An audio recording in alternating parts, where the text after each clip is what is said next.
তানজিম সাকিব আমার মন জয় করেছে। ওর বল সত্যিই অসাধারণ। বিরাট কোহলি, সূর্যকুমার টি-20-র সেরা দুই ব্যাটসম্যানকে সে আউট করেছে। কাউকে সে ভয় পায় না। এরকম বোলার আইপিএলে প্রয়োজন। ম্যাচ শেষে তানজিম সাকিবের প্রশংসা করে একই বললেন ভারতের রোহিত শর্মা। ভারতের বিপক্ষে হার দিয়ে সুপার 8 থেকে বাংলাদেশের বিদায় নিশ্চিত হলো। বাঁচা মরার ম্যাচে প্রথমে ব্যাটিং করতে নেমে বাংলাদেশের বোলারদের তুলোধুনা করল ভারতের ব্যাটাররা।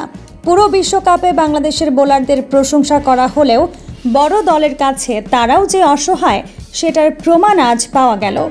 আজ সাকিব 3 ওভারে 37, রিশাদ 3 ওভারে 43 এবং মুস্তাফিজ 4 ওভারে 48 রান। দলের সবাই যেখানে বেদম মার খাচ্ছিলেন তখন উজ্জ্বল ছিলেন তানজিম সাকিব একা। 4 ওভারে মাত্র 32 রান দিয়ে তুলে নিয়েছেন বিরাট কোহলি ও সূর্যকুমারের উইকেট। যদিও বাংলাদেশ আজ বাজে বোলিং এবং ব্যাটিংয়ের কারণে ম্যাচ হেরেছে, তবে ভারতের ক্যাপ্টেন রোহিত শর্মার কাছ থেকে প্রশংসা কুড়িয়েছেন তানজিম সাকিব।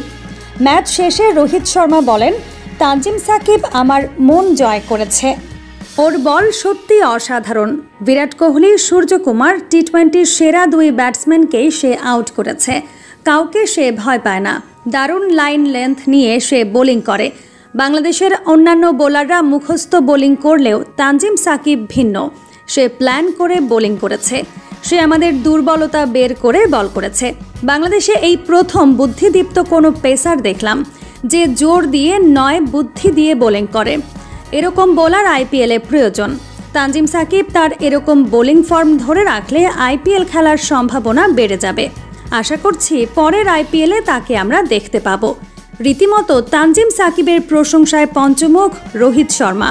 প্রিয় দর্শক, তানজিম সাকিবকে কে কে আইপিএলে দেখতে চান কমেন্ট করে জানিয়ে দিন।